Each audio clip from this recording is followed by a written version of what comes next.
Donc, salut. Donc là, je vais parler d'un peu d'hypersensibilité. Toutes les personnes qui pensent que parce que bah, ils pleurent souvent ou parce qu'ils sont toujours à fleur de peau, pas de fleur de peau dans le sens où dès qu'on nous parle, on est énervé, un peu les symptômes de la dépression et des choses comme ça. Non, non, je parle vraiment de toucher dans le sens où quand quelqu'un nous parle, les mots résonnent en nous en fait vraiment avec des significations assez fortes, etc. Et que par exemple, on peut écouter de la musique, se mettre à pleurer, voir juste simplement une fleur, ça peut nous donner énormément d'émotions, jusqu'à même en pleurer d'ailleurs même, hein, juste parce qu'on voit une fleur et les gens ils vont dire mais il voit une fleur, il se met à pleurer. Ah oui, bah parce qu'on trouve ça beau, parce que on trouve ça bah magnifique quoi de voir une fleur, un arbre, même juste aller dehors et de je sais pas ressentir juste le vent sur notre visage. Ça peut être quelque chose qui nous remplit de joie, en fait, qui peut nous...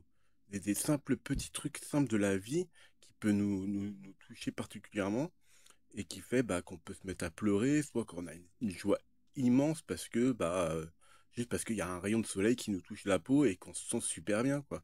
Et donc, ce que je voulais dire, c'est que euh, les émotions je pense que les émotions seront toujours je dirais pas plus fort que la logique ou que l'intelligence, mais je veux dire, l'intelligence a besoin de fonctionner avec les émotions. S'il n'y a pas d'émotion derrière euh, la logique et la connaissance ou la réflexion, je veux dire, c'est quelque chose de froid, quoi. C'est pas quelque chose de vivant.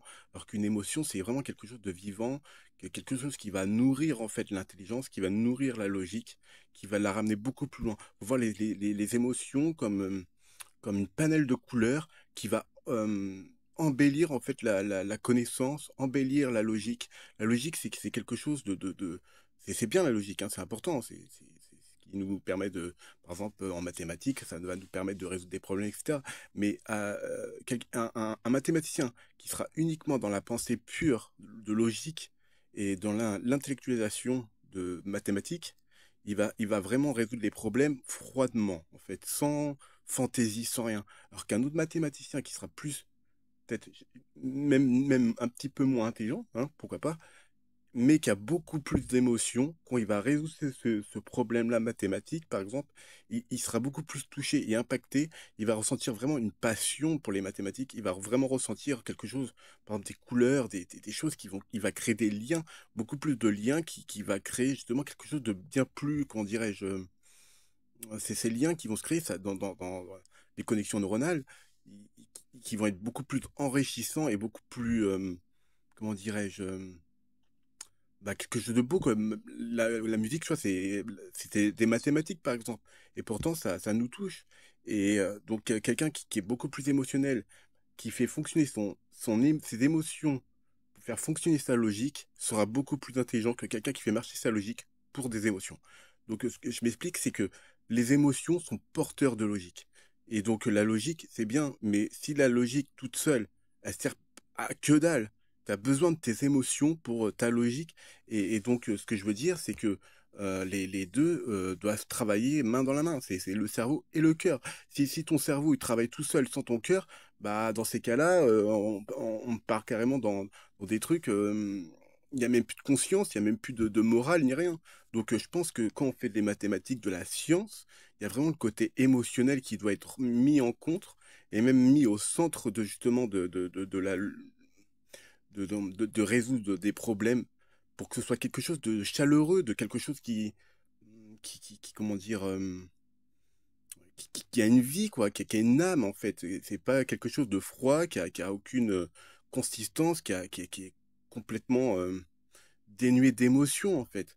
Les mathématiques, c'est de la musique, c'est de l'art. Enfin, faut voir ça comme ça.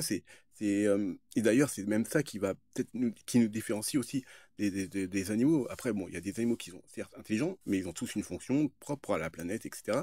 Mais ce qui nous différencie des animaux, c'est que on peut apprécier la musique, on peut pleurer pour de la musique parce qu'on trouve ça beau. L'art qui permet de faire exprimer des émotions chez les gens qui regardent une œuvre d'art, qui va voir des choses, etc., ça va nous porter, ramener sur des imaginations, qui va nous exalter, justement.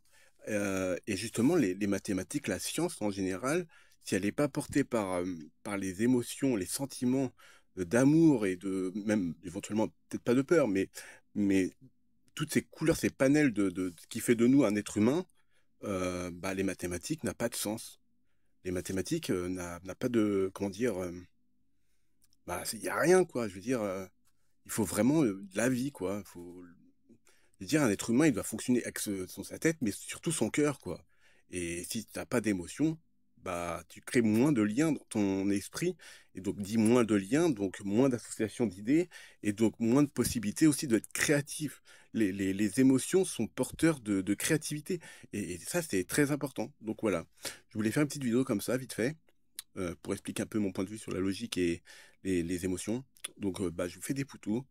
Je vous souhaite une bonne soirée et une bonne nuit, des beaux rêves, etc. Voilà, tchuss.